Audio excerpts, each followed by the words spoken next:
বাংলাদেশের মার্কেটে ওয়ালটন তাদের নেক্সি সিরিজের একটা দারুণ ডিভাইস আনতে যাচ্ছে, ওয়ালটন নেক্সি N75। দেখতে যতটা প্রিমিয়াম, এর কনফিগারেশন খুব একটা খারাপ না। চলুন এই ফোনটার ভেতরে তারা কী কী দিয়েছে সেটা নিয়ে একটু ডিসকাস করি। শুরুতে যেমনটা বলছিলাম, ফোনটা দেখতে খুবই সুন্দর এবং টোটালি প্লাস্টিক বিল্ডের একটা ফোন। বিশেষ করে এটার যে ক্যামেরা মডিউল সেটা দেখতে অনেকটা নামি দামি ফোনের মতোই লাগছে। এতে দরকারি প্রায় সব ধরনের পোর্টস এবং বাটন দেওয়া হয়েছে, এমনকি ডুয়েল স্টোরেজ স্পিকারটাও দিতে ভুল করেনি ওয়ালটন।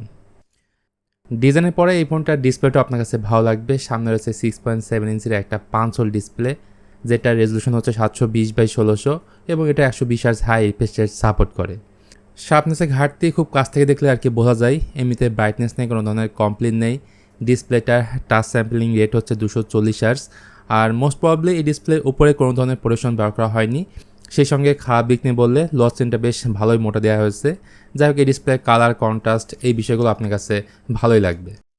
পোর্ট হিসেবে রয়েছে ইনিসওয়ার্ক T615 এবং জিপি হিসেবে রয়েছে মালি G57।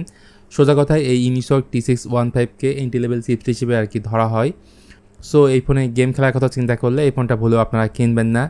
তবে রেগুলার আমরা যে কাজবাজগুলো করে থাকি সেগুলো ভালো মতোই আপনারা এই ফোনে করতে পারবেন।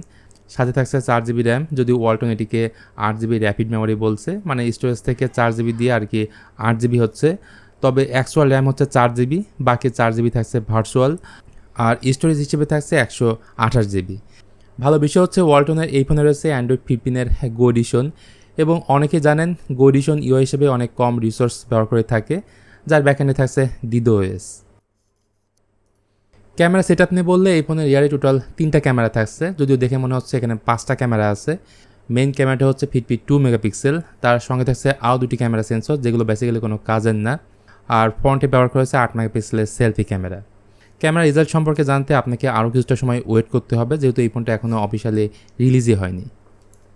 ওয়ালটন নেক্সি N75-এ দেওয়া হয়েছে 5000 mAh একটা লং লাস্টিং ব্যাটারি, যাকে চার্জ করার জন্য ফোনের বক্সে থাকবে 8 ওয়াটের চার্জার, যেটাতে এই ফোনটাকে দ্রুতই আপনারা চার্জ করতে পারবেন। নেক্সি N75-এর অফিসিয়াল লঞ্চ ডেট এখনও রিভিল করা হয়নি। এই ফোনটা ঈদের আগে লঞ্চ হবে এমনটাই জানা গেছে, এবং দামটা আপনার সাধ্যের মধ্যেই থাকবে। আর এই ফোনটার ব্যাপারে আপনাদের কোনো প্রশ্ন থাকলে সেটা অবশ্যই জানাতে পারেন কমেন্ট করে। আর ভিডিওটি ভালো লাগলে please hit the like button, share করতে পারেন আপনার বন্ধুদের সঙ্গে। আজকের মতো এ পর্যন্তই, সবাই ভালো থাকবেন। আল্লাহ হাফেজ।